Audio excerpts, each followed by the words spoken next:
ghost once you realize it's there. But like we mentioned with the rites and ceremonies, if you perform those properly, that is one way of appeasing the spirit, unless of course the emotional attachment is so strong that that would have precedence. So there are cases of before in traditional Japan of family members going after the person responsible for the death and killing the murderer, and that would serve as sort of a way of saying, it's okay now, you can go. There's still professional exorcists in Japan, so Japanese people still strongly believe in the supernatural and the spirits, and so some of them will actually resort to exorcism before trying to resolve it through either medicine or something. And this is very common when they suspect someone has been possessed by a spirit. A lot of times they will not think, oh, maybe this person is deathly ill and sick, and that's why it looks like she's having a seizure. They think, oh, she's possessed by a ghost. This happens more in the country, not really in Tokyo. Another aspect of it is that ofuda, or the holy Shinto writings, the paper talisman. Like the one that, what's her name? Sailor Mars uses all the time. Those also repel them. So the fact that they're plastered all over the place and sort of horror stories is actually for a reason. Okay, so since we started talking about how the belief in ghosts in Japanese modern times, we're going to just talk about sort of Japanese folklore's influence on modern Japan in general. And we see it in a variety of forms, such as in just numbers. We have bad luck numbers, and so do the Japanese. One of the most important ones being 4, which can be pronounced as shi, which is the same as death. So you won't find many, well, in some hotels that cater to a lot of Western guests, you will find a 4th floor, but in a lot of capsule hotels and things like that that are really strongly Japanese, you may not find them, or floor 44 or 444 or things any like combination of that. A second one being 9, which is also, again, with the pronunciations, it can be pronounced as suffering, which is also not that good. So 49 and 94, again, 499. all those combinations are considered to be very good. Also, I believe the 43 in particular is not a room that number you will find in a hospital, specifically a maternity ward, because that can also be pronounced as stillbirth. So they consider that bad luck.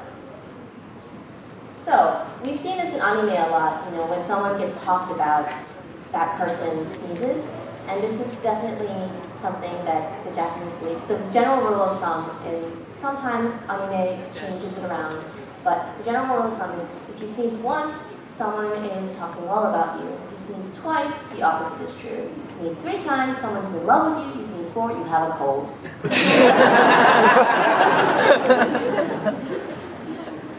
Another one that probably most people have heard if they watch something in Japanese is that when you answer a telephone, you start with moshi moshi, which comes from the traditional verb for to speak.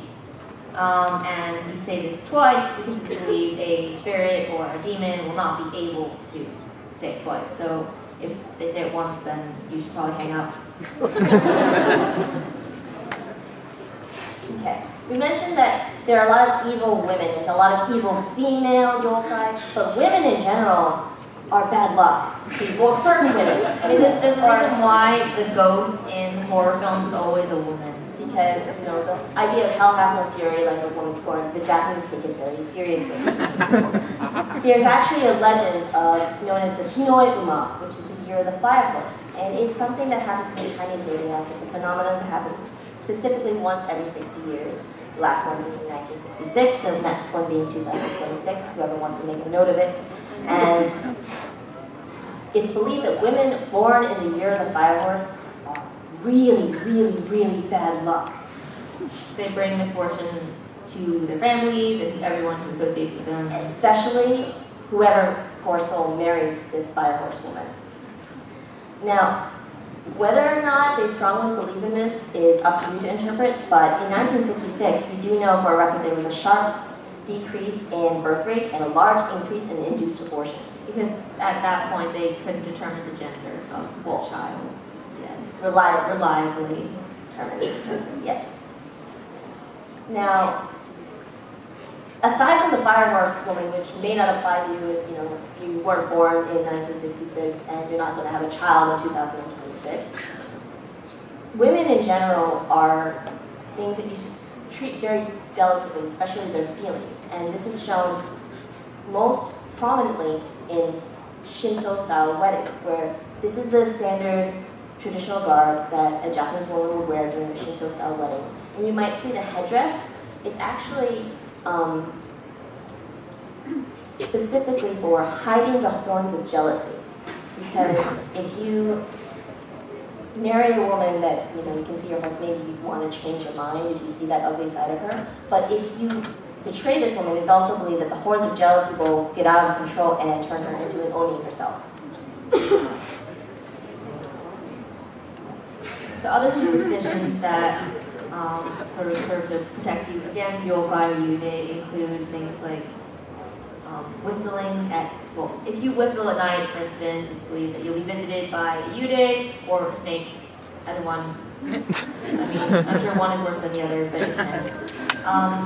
Other things might be if anyone has seen like wooden walkways that do this. That's actually because it's believed that a spirit can't actually walk in a straight line. They can only walk in a straight line. So I think the old wives' tale about if you're being chased by an alligator and you walk in a zigzag, it'll slow it down. That actually applies here. The other thing is, we mentioned the Obon festival. At the end of the Obon festival, it is traditional to light a lantern with the name of your family and the family spirit that visited you on that lantern and let it float down the river. And that lead it back. Supposed to guide it back to the underworld. But if you unfortunately are swimming at night on this river, the spirits might think that you're supposed to come with them, and then you will be screwed.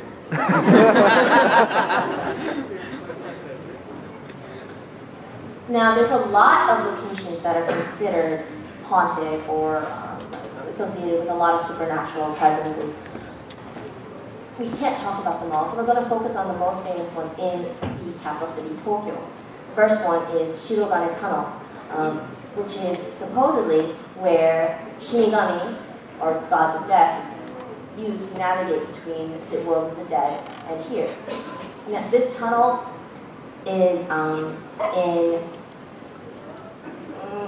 southwest area of Tokyo, and the reason why they're very wary of this tunnel is actually that the shadows on the walls look like screaming faces, and people swear that the faces are increasing as time goes on. When I actually went to see the tunnel, I noticed that they had sort of a bar fence, well, more like they had poles to prevent traffic through, and I asked the guard that was there, what's up with the tunnel? And he said, oh, we don't let cars go through anymore because they never came out the other end. You're joking, right?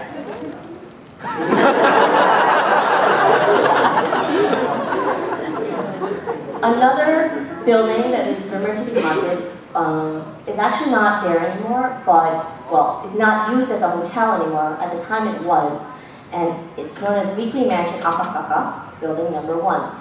And the rumor was that if you decided to spend the night there, you would get chills, you would see apparitions, your bed would move, and one woman actually was thrashed around in her room and dragged under her bed. And in the morning, she had claw marks all down her back.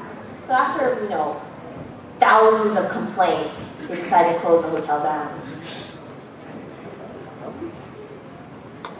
Taira no Masakado. This is actually sort of a ghost story, but it applies specifically to Tokyo.